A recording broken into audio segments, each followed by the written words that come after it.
Saudari-saudara yang terkasih di dalam Tuhan Yesus, marilah kita berdoa dalam nama Bapa dan Putra dan Roh Kudus. Amin. Bapa kami yang ada di sorga, dimuliakanlah namamu, datanglah kerajaan-Mu, dan jadilah kehendak-Mu di atas bumi seperti di dalam sorga. Berilah kami rejeki pada hari ini, dan ampunilah kesalahan kami, seperti kami pun mengampuni yang bersalah kepada kami. Dan janganlah masukkan kami ke dalam pencobaan, tetapi bebaskanlah kami dari yang jahat. Ya Roh Kudus, hadirlah saat ini untuk memimpin dan membimbing kami dalam membaca firman Tuhan Yesus dan merenungkannya, sehingga kami dapat mengerti maknanya dan dapat kami laksanakan secara nyata dalam hidup kami sehari-hari di tengah masyarakat kami.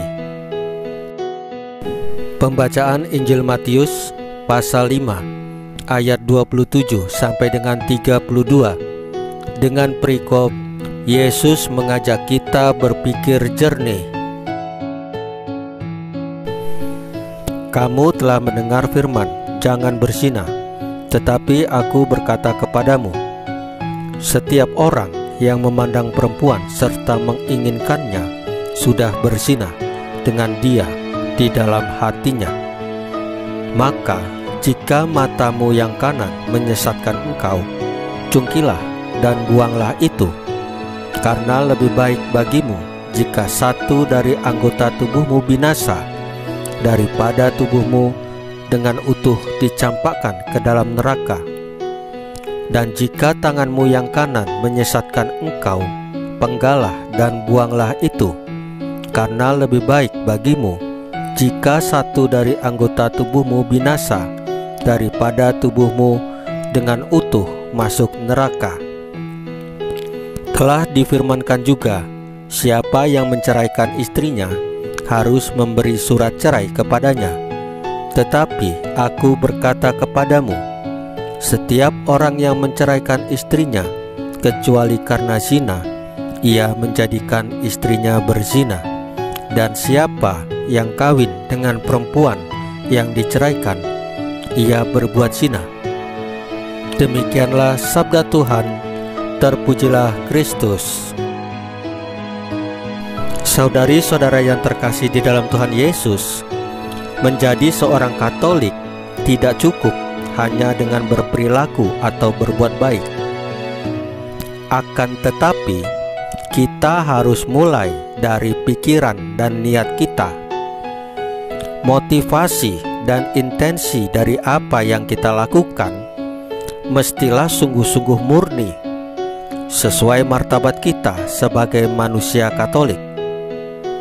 Maka, tidak cukup orang memperhatikan hukum secara lahiriah, tetapi maksud dan tujuan juga perlu menjadi nyata di dalam pelaksanaannya. Cukup menarik diperhatikan bahwa orang kerap membela diri atas maksud dan kehendaknya.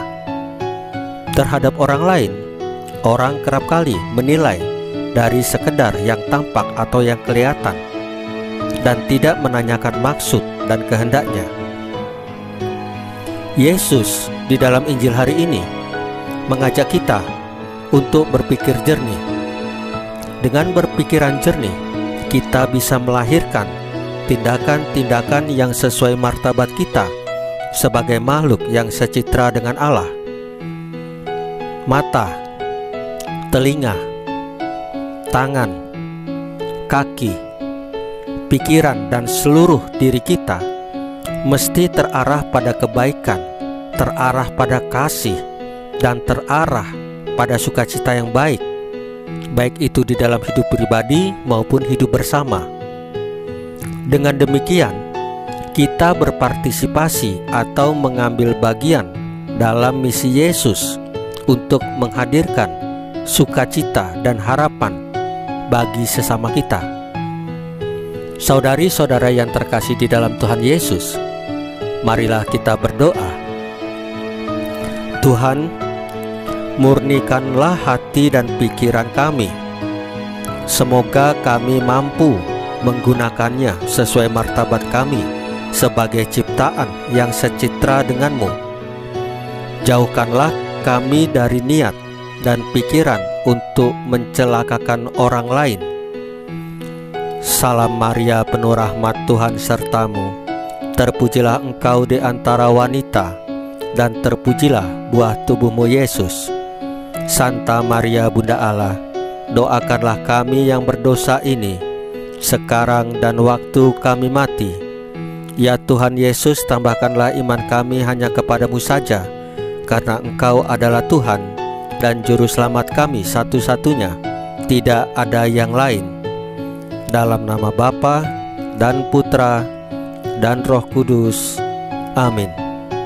Saudari-saudara yang terkasih di dalam Tuhan Yesus, bacaan firman dan renungan hari ini sudah selesai. Tuhan Yesus memberkati kita semua.